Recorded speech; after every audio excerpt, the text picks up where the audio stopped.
생명을 건진받은 사람들은 멜리데라는 섬에 도착을 하게 됩니다.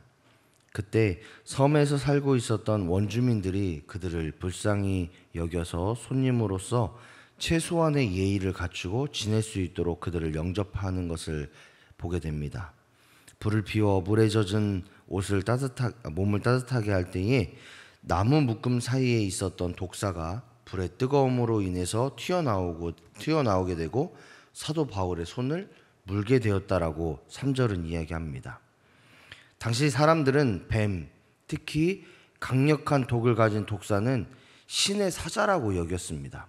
그래서 신을 대신해서 악인들을 심판하고 죽이는 역할을 한다라고 생각을 했는데, 그렇게 생각했던 이 뱀이 갑자기 나타나서 바울의 손을 물었을 때에 4절의 말씀을 보니까 이 사람은 살인한 자다.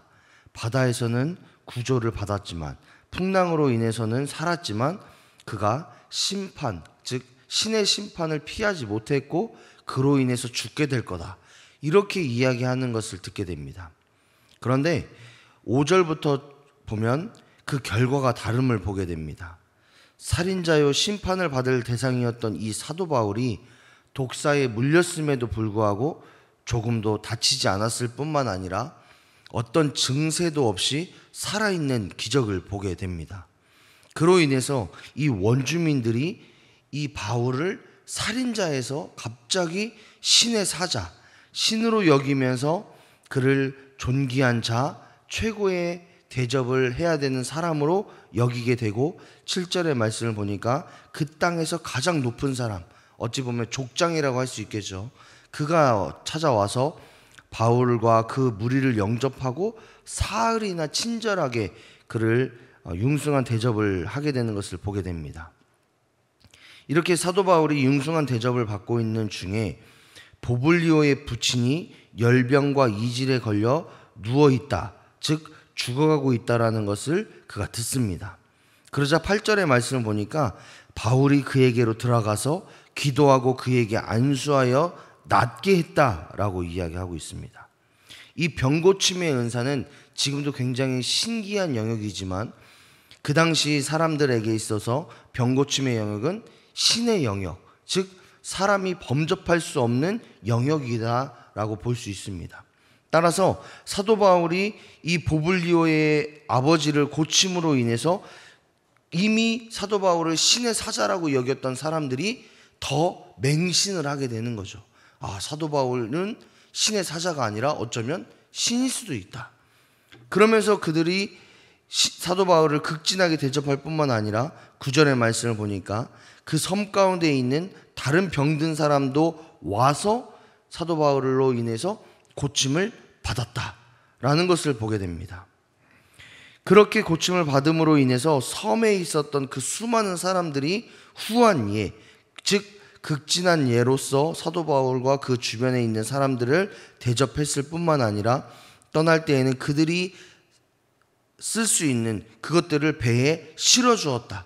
즉 파선당해서 그들이 목숨의 위기 가운데 있었음에도 불구하고 이 멜리데 섬에서에 있었던 사건들로 인해서 전화위복이 되고 그들 가운데 필요한 것들을 채용을 받게 됨으로 인해서 로마로 향할 수 있는 배를 다시 출항할 수 있게 되었다라는 것을 보게 됩니다. 이 말씀을 통해서 우리는 두 가지 은혜를 깨닫게 되는데, 첫 번째로는 하나님의 능력은 자연과 생명을 주관하심을 깨닫게 됩니다. 광풍을 만났을 때에도, 또 사람을 죽일 수 있는 독사에 물렸음에도, 또 여러 가지 병들었음에도 불구하고 사도 바울이 살아날 수 있었던 이유, 그리고 주변 사람들이 살 수 있었던 이유가 무엇이었겠습니까? 사도 바울이 능력이 있어서, 사도 바울이 신의 사자여서, 혹은 신이어서?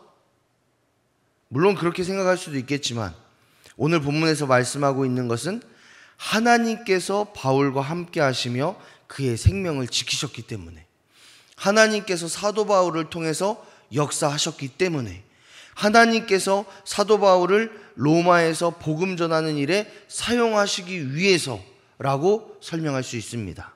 즉 사도 바울이 광풍을 만났음에도 살 수 있었던 이유, 독사에 물렸음에도 그가 살 수 있었던 이유, 그가 기도하고 안수함으로 인해서 수많은 병자들이 나을 수 있었던 이유는 하나님께서 사도 바울과 함께 하셨기 때문에 그렇습니다. 모든 만물의 창조주요 주관자이신 하나님은 사도 바울의 생명을 지키실 뿐만 아니라 그의 삶을 인도하시고 그를 하나님의 역사 가운데에, 섭리 가운데에 발견되게 하셨습니다. 그리고 이 하나님의 은혜와 역사는 사도 바울뿐만 아니라 지금 이 시간을 살고 있는 저와 여러분에게도 그대로 적용된다라는 것을 깨닫게 됩니다. 하나님은 사도 바울을 사랑하셨고 사도 바울을 귀하게 여기셨던 것처럼 저와 여러분을 사랑하시고 저와 여러분을 귀하게 여기시고 지금도 우리를 하나님의 자녀, 하나님의 백성된 삶을 살기를 원하고 계신다라는 것을 깨닫게 됩니다. 그리고 우리와 함께 하시며 동행하시며 우리의 삶을, 우리의 인생을, 우리의 가정을, 우리의 교회를 하나님의 가장 선하시고 좋은 길로 인도하시기를 원하시는 분이 저와 여러분의 하나님이심을 믿으시기 바랍니다. 그 하나님께서는 지금도 우리를 하나님의 선한 길로, 하나님의 섭리 안에, 하나님의 계획 안에 이끌어가고 계심을 여러분 믿으시기 바랍니다. 따라서 우리와 함께 하시는, 우리와 동행하시고 우리를 가장 선한 길로 인도하시는 그 하나님이 우리 아버지 되심을, 또한 능력이 많으심을 여러분 믿으시고 소망하시고 의지하시며 그 하나님께 기도하시는 저와 여러분의 한날이 되시기를 주님의 이름으로 축복합니다. 두 번째로 깨닫는 것은 하나님의 섭리 안에 있는 우리의 삶의 태도입니다. 그것은 순종의 태도이죠. 하나님은 하나님의 뜻과 섭리대로 우리의 삶을 인도하고 계십니다. 사도 바울은 그 섭리 안에서 멜리데 섬 사람들의 병을 고치고 하나님의 능력 있음을 선포했고 하나님의 살아계심을 선포했습니다. 복음을 선포했습니다. 그래서 그가 어느 곳에 있든지 무엇을 하든지 누구를 만나든지 간에 복음이 선포되었고 믿는 사람들이 늘어났고 그리고 또 하나님의 은혜가, 하나님의 섭리가 그 땅 가운데 그곳에서 선포되었습니다. 이것이 사도 바울의 소명이자 사명이자 사도 바울의 순종의 모습입니다. 그러면 저와 여러분에게 하나님께서 원하시는 순종의 모습은 무엇일까요? 저는 그것이 우리가 어느 곳에 있든지 무엇을 하든지 간에 우리가 만난 하나님을 전하는 것이라 생각합니다. 우리의 삶 가운데 역사하시고 인도하시는 하나님의 모습을 전하는 것이라고 생각합니다. 그것이 어떤 사람에게는 복음 전파의 모습일 수도 있습니다. 전도일 수도 있습니다. 섬김일 수도 있고 은혜를 베풀고 사랑을 베푸는 삶의 모습일 수도 있습니다. 각자의 삶의 모습, 환경에 따라서 하나님께서 부르시고 하나님께서 역사하시는 그 삶의 모습이 다 다를 수 있습니다. 그러나 우리가 지향해야 될 삶의 모습은 하나님께서 우리에게 주신 은사와 사명대로 순종하는 삶을 살아가는 것이라고 저는 생각을 합니다. 따라서 하나님께서 우리에게 각자에게 주신 그 은사와 사명대로 순종의 모습을 사시기를 소망합니다. 우리가 사도 바울처럼 순종의 모습으로 살아갈 때에 하나님은 우리가 끝까지 하나님의 사명을 감당할 수 있도록 하나님께서 우리의 삶 가운데에 베풀어 주신 그 은혜와 섭리 가운데에 살아갈 수 있도록 끝까지 붙잡아 주실 겁니다. 사도 바울을 붙잡아 주심으로 인해서 그가 하나님의 선한 일들을 끝까지 감당할 수 있었던 것처럼 우리들 역시도 하나님의 은혜와 하나님의 능력으로 인해서 하나님께서 우리에게 주신 사명과 소명을 잘 감당할 수 있는 하나님의 선한 그 섭리 안에 발견되어질 수 있는 그런 삶을 살게 하실 줄 믿습니다.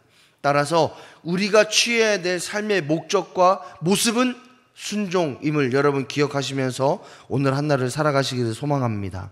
하나님께 사랑하신 여러분, 오늘 말씀을 기억하시면서 우리의 삶 가운데에 역사하시고 주관하시는 그 하나님의 능력을 날마다 묵상하시기를 소망합니다. 하나님께서 함께 하시면, 하나님께서 일하시면, 하나님께서 능력으로 나와 동행하시면 내가 그 모든 일들을 할 수 있다라는 고백을 하실 수 있는 저와 여러분이 되시기를 소망합니다. 그리고 그 하나님의 인도하심 안에 우리가 가져야 될 삶의 최고의 순종의 모습을 하나님에게 보여주시기를 소망합니다. 하나님은 순종의 사람을 통해 역사하십니다. 순종의 사람을 통해 더 큰 일들을 이루십니다. 그 한 사람이 저와 여러분이 되시기를 주님의 이름으로 축복합니다.